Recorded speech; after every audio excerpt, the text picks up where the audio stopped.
Hello and welcome to Election Journey. Me, Varun Dikshit, and my cameraman Hariom Gupta will be taking you all around the city of Kanpur to find out what the voters of Kanpur city are thinking, on what agendas they'll vote for in this election. We're standing right in the heart of the city of Kanpur at Phool Bagh. This area is demographically diversified and historically rich. We have got a fight on our hands in Kanpur, where 3-time sitting MP and Union Coal Minister Shri Prakash Jaiswal takes on the grand old man of BJP, Murli Manohar Joshi, who has shifted from one bank of the Ganga to the another. We'll try to find out what the voters are thinking of. Our first destination is Kanpur Central.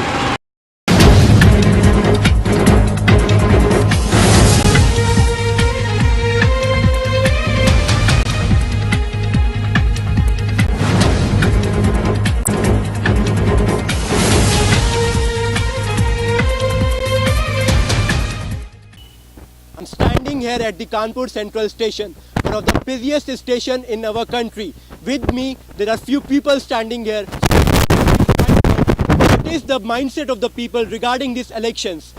क्या आपका सबसे प्रमुख मुद्दा क्या है इस election का? Road खराब है और जो है बिजली ना आती है और पानी की समस्या है, ये सब समस्या। क्या सोच के आप वोट देंगे?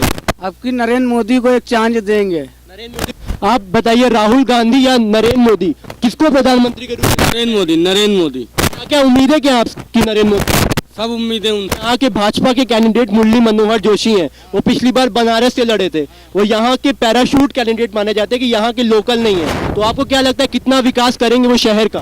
भाई विकास तो कोई मंत्री नहीं है, श्री प्रकाश जायसवाल जी हैं, तो उन्होंने क्या विकास किया?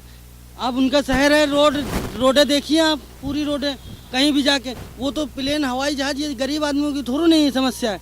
गरीब आदमी तो उनको रोड, पानी, बिजली, यही अच्छी चीज़।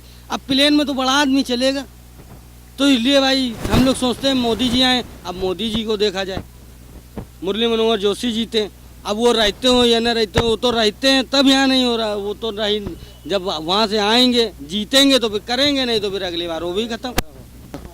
भैया आप बताइए, किसको सपोर्ट कर रहे हैं आप इलेक्शन में? क्या सोच के वोट देंगे? मोदी को वोट देंगे। क्या उम्मीदें क्या हैं? बहुत सारी उम्मीदें हैं, विकास की उम्मीद है। मोदी कर रहा वही एक ईमानदार नेता, बाकी तो सब चोर हैं। मोदी ईमानदार नेता है। ईमानदार नेता। आप बोलिए, क्या सोच के वोट देंगे आप? वोट मोदी हमारा बहुत बढ़िया गुजरात का चला ही रहा, अच्छा खासा सब देख ही रहे हैं गुजरात में कैसा चल रहा है। हिंदुस्तान को भी वो चलाएगा, बढ़िया तरीके चलाएगा, पहली बार आ रहा है, अच्छा करेगा प्रधानमंत्री। किसी और की कोई अलग राय हो, मोदी से अलग हट के कोई राय हो किसी की? सबकी राय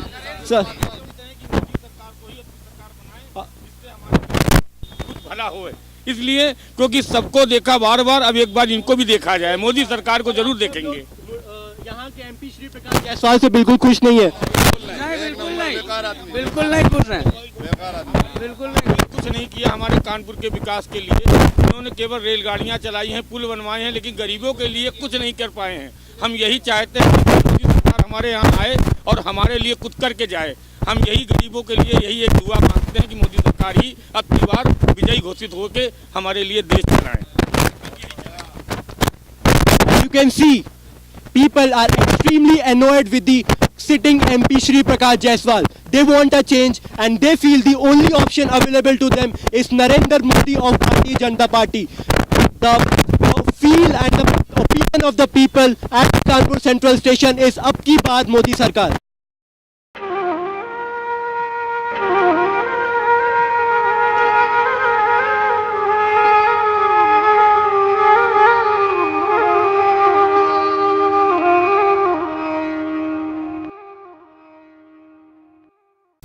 Our election yatra has reached Parmat. We'll find out from the man behind us that what he thinks regarding the elections of 2014. भैया आपका नाम क्या है? हमारा नाम है भैया। किसको जिता रहे हैं इस बार इलेक्शन? हमने मोदी को सपोर्ट कर रखी है। नरेंद्र मोदी आ जाए तो बहुत अच्छा होगा। क्या आपके एक्सपेक्टेशंस क्या है? मुद्दे किस मुद्दे पे आप वोट देने जाएंगे नरेंद्र मोदी को? नरेंद्र मोदी को इसलिए देने चाहते हैं कि उनके कार्यकर्ता जो अटल जी रहे, उनके बहुत बढ़िया काम रहे। वो लोग सरकार बहुत बढ़िया है, भाजपा सरकार, इसलिए हम उसको वोट देना चाहते हैं। मुरली मनोहर जोशी, कानपुर में क्या एक्सपेक्टेशन है? कानपुर के एमपी अगर बनते हैं मुरली मनोहर जोशी तो वो क्या क्या काम कराना चाहिए उनको? अरे वो सगरे विकास हो, भाजपा सरकार आज तक के जो भी काम किया वो सही किया, या नरेंद्र मोदी हो या मुरली मनोहर जोशी हो या महाराज सतीश हो, वो लोग सगरे नेता जितने हैं भाजपा के सब लोग सही हैं। हम यही चाहते हैं कि वही सरकार आ जाए, उसी को वोट देना चाहते हैं। मैं एक ड्राइवर नाव चालक हूँ, 30 साल 50 साल की उम्र में अब भी मैं नाव चला रहा हूँ, इसलिए मैं सोचता हूँ कि हमारी भाजपा सरकार आ जाए, ज़्यादा ठीक है। आप कौन से मुद्दों पे वोट करेंगे? मतलब महंगाई आपके लिए सबसे बड़ी चीज है, corruption?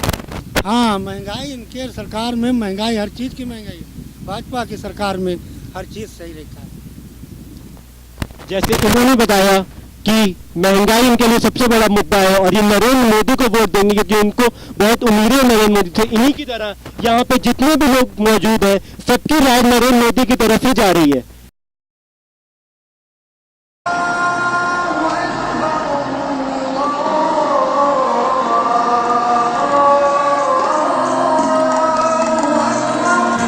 Approximately 25% of the voters in the Kanpur city are Muslims. They always play a crucial role in the final outcome of the result. We are here at the Jama Masjid Jarib Chowki to find out what Muslim voters think on what agendas they are going to vote for. भैया, आप किस party को इस बार vote देंगे?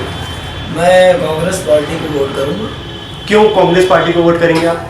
Congress party को इसलिए करूंगा कि अभी तक के हमारे शहर के सांसद श्री प्रकाश जायसवाल जी ने बहुत सारे काम किए, जैसे कि फ्लाईओवर ब्रिज, 17 ट्रेनों का चलाना और भी बहुत से काम उन्होंने ऐसे किए जिनकी बुनियाद में मैं उनको वोट करना चाहता हूँ। और ऐसा कहा जा रहा है आजकल की नरेंद्र मोदी की लहर है पूरे देश भर में, इसके बारे में आप क्या बोलेंगे? लहर की बात से तो हर नेता की अपनी अपनी लहर होती है, वो चाहे पीएम का दावेदार हो, चाहे सीएम का दावेदार हो या फिर सांसद का दावेदार हो। ऐसा कुछ नहीं कि लहर वहर, सबकी अपनी अपनी जगह अपनी अपनी तरीके से लहर होती है। और यहाँ पे बसपा के सलीम अहमद और आम आदमी पार्टी के डॉक्टर रहमानी भी खड़े हुए हैं, उनको आप वोट क्यों नहीं देना चाहेंगे? डॉक्टर रहमानी साहब की बात करें तो देखिए, इलेक्शन में वो पहली मर्तबे मेरा ख्याल है कि आए हैं, इस वजह से इतना तजर्बा नहीं समझता मैं उनको होगा। और सलीम अहमद साहब जो हमारे हैं, मैं नहीं दूंगा, और कोई भी है वो दे या ना दे, मुझे उससे कुछ मतलब नहीं है, लेकिन मेरा वोट कांग्रेस पार्टी को ही रहेगा। आपको नहीं लगता कि इस बार मुस्लिम प्रत्याशी कई हैं, 3 मुस्लिम प्रत्याशी हैं मेन पार्टीज के, तो वोट डिवाइड होने की बात कहीं हो सकती है जिसका फायदा मुरली मनोहर जोशी को हो सकता है यहाँ पर? देखिए, वो तो हर जगह का रूल है कि मुस्लिम वोट बांटे जाते हैं और बढ़ता है उससे। अब वो तो दूसरे की दिमाग की बात है, मैं उसको पढ़ तो सकता नहीं, मैं अपने भरोसे चल सकता हूँ। भैया, आप किसको वोट देंगे? कांग्रेस का भर दूंगा।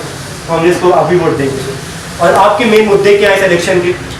इस इलेक्शन के मेन मुद्दे ये है कि अभी जो आचार संहिता लागू हुई है उस पर हमने बहुत सारी उल्लंघनियत देखी, जैसे कि लाउड स्पीकर का हमेशा बजना और तमाम लोग अपने अपने तरीके से अपनी अपनी हर चीज़ करते हैं। लेकिन जैसे अभी टेम्पो वालों के ऊपर आया, पेपर में मैंने न्यूज़ देखी कि जितने भी टेम्पो वाले कोई भी गाना बजाते हैं उस पर कार्रवाई होगी। लेकिन अभी मैं टेम्पो में सफ़र करता हूँ, टेम्पो वाले गाना बजाते हैं, उनको मना करता हूँ तो वो मालूम उतार देते हैं। इससे ये ज़्यादा दिक्कत हो रही है।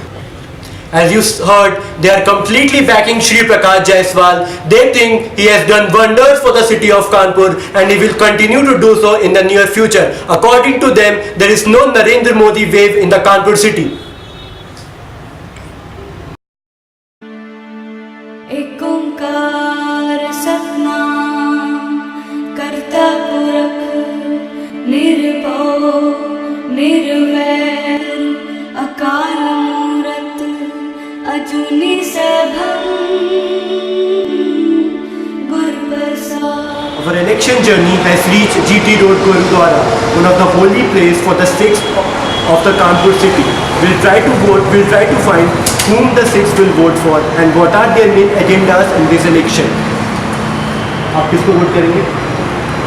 देखिए, अगर जहाँ तक देखा जाए देश आज एक विषम स्थितियों की तरफ बढ़ रहा है कि आज करप्शन और सरकारी विभागों में लूटमार, या आप ये कह लीजिए कि एक आम आदमी का जीवन यापन करना बहुत ही कठिन काम है।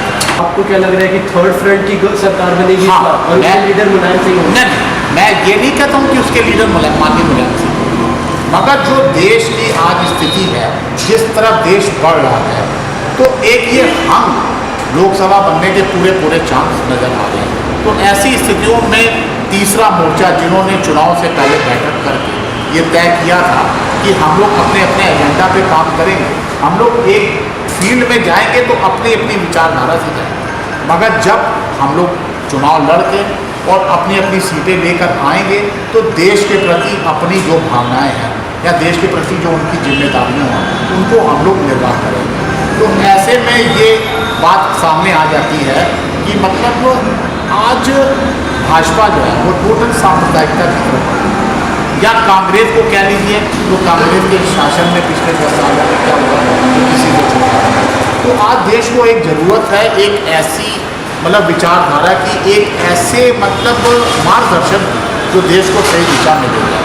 तो इस तीसरे फ्रंट में मैं समझता हूँ कि तृणमूल कांग्रेस, ममता बनर्जी जी, अन्ना द्रमुक के अपना जयललिता जी, अपना मायावती जी, माननीय मुलायम सिंह जी, आरजेडी के सॉरी उनके जेडीयू के अपना नीतीश जी और भी कम जो इनके समान वामपंथी दल सारे जो भी ऐसे विचारधारा के लोग हैं, तो ये इकट्ठे होकर अगर इतनी सीटें ले आएंगे तो इनकी सरकार, देखिए पहले भी तीसरे मोर्चे ने सरकार चलाई, उस समय देश में एक खुशहाली का वातावरण था। सरकार जब देश का वातावरण तब बिगड़ता है जब कोई ऐसी विचारधारा जिससे देश के सब वर्ग तो देश में हमारे जो मुस्लिम समाज के जो हमारे मुस्लिम भाई हैं उनको कहीं ना कहीं असुरक्षा की भावना है। अच्छा, कांग्रेस आती है तो कांग्रेस अपनी एक अलग ही पैटर्न चलाती है जिससे उनको गैर दबे पीड़ित शोषित मजलूम लोगों की जरा भी उनको परवाह नहीं होती। उनको परवाह तब होती है जब एक ये चुनाव का समय, जैसे कि हमारे माननीय राहुल जी का ये कहना है कि हमने 15 करोड़ लोगों को बेरोजगारी से मतलब बाहर निकाला है, आगे 70 करोड़ लोगों को और भी हमने कहना, मगर ये पिछले 10 सालों में ये कर सकते थे। 10 साल का पीरियड किसी भी पार्टी के लिए अपनी जगह बनाने के लिए बहुत होता है, क्योंकि आज जनता किसी को भी एक टर्म के बाद दूसरे टर्म के लिए समय देती है तो उसमें विश्वास करके देती है, मगर कांग्रेस ने ये विश्वास खोया। तो इसलिए मेरी जो अपनी सोच है वो मुझे ये सोच नज़र आ रही है कि देश में तीसरे मोर्चे की सरकार बनेगी तो उसमें माननीय मुलायम सिंह जी की एक मतलब अच्छी भूमिका होगी। मैं प्रधानमंत्री पद के लिए नहीं कहता हूँ, मगर उनकी एक अच्छी भूमिका तीसरा मोर्चा बनाने में भी होगी और देश में नई सरकार गठन करते वक्त भी। As you heard, people, as you heard,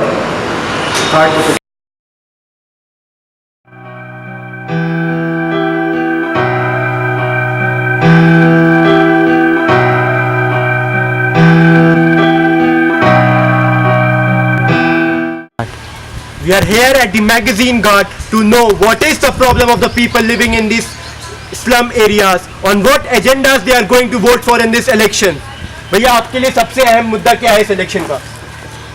मेरा मुद्दा यह है कि यहाँ का विकास होना चाहिए। अभी सब खूबड़ खाबड़ सब पड़ा हुआ है, ना तो कोई यहाँ से साधन है, न कोई वो है। किस प्रकार की सरकार है, क्या क्या कर रहे हैं लोग बाग हैं और क्या हमको चाहिए है। कम से कम हमको समझे तब तो हम सरकार को समझें कि हम सरकार वो बन रही है। नहीं, मेरे वोट देने से क्या फ़ायदा है।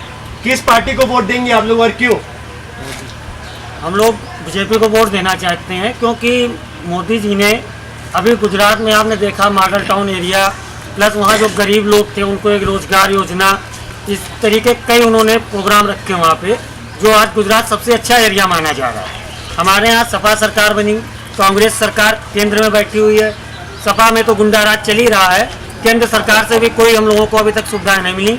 आप यहाँ देख सकते हैं कि रोड कैसे हैं, इधर देखिए पूरा हमारा ऊपर बना हुआ है, खंजर पड़ा है, नल चल नहीं रहा है, नालियाँ बह रही, घाट के किनारे ना लाइट की व्यवस्था, किसी प्रकार की कोई व्यवस्था नहीं, सुलभ शौचालय तक नहीं। यहाँ पे यहाँ की लेडीजें, लड़कियाँ, औरतें जो भी हैं उनको जंगल लैट्रिन जाना पड़ता है, जो कि हर जगह जंगल के लिए मना है। हर जगह सरकार ने देहातों में लैट्रिन सुविधा कराई, यहाँ इस तरीके की अभी तक कोई सुविधा नहीं। इसलिए हम लोग इस बार केवल विकास के मुद्दे पे बीजेपी सरकार को वोट देना चाह रहे हैं। आप सभी लोग मोदी को वोट देंगे और किसी और पार्टी को कोई वोट देगा तो बताएं?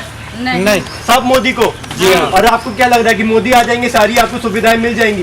हाँ, हम लोग देखना चाह रहे हैं, क्योंकि जैसे हम लोगों ने अखिलेश यादव को मुख्यमंत्री बनाया कि एक नया मुख्यमंत्री बन रहा है, पढ़ा लिखा जनरेशन का है, सब कुछ है, नई उम्र का लड़का, लेकिन उन्होंने कुछ नहीं किया। इस बार हम लोग देखना चाहते हैं मोदी सरकार को वोट देके वो क्या कर रहे हैं। As you saw, they are extremely disappointed with the UP government and the central government of the UPA. They don't even have a toilet in their area. They have high hopes from Narendra Modi and they are all going to vote for Narendra Modi in this election. The wave of Narendra Modi is quite evident in this area. आपकी बात मोदी सरकार। Elections come and go, but the infrastructure of the city remains the same. The biggest question that arises, does someone really care about our city? There are 24 candidates fighting it out for the Kanpur Lok Sabha seat, out of which 3 times sitting MP and Union Coal Minister Shri Prakash Jaiswal and BJP candidate Murli Manohar Joshi are the favorite. Salim Ahmed of BSP and Dr. Rahmani of Aam Aadmi Party are the underdogs. We hope the best candidate will win. With this, we wrap up our election journey. Hope you enjoyed our coverage as much as we enjoyed bringing it to you.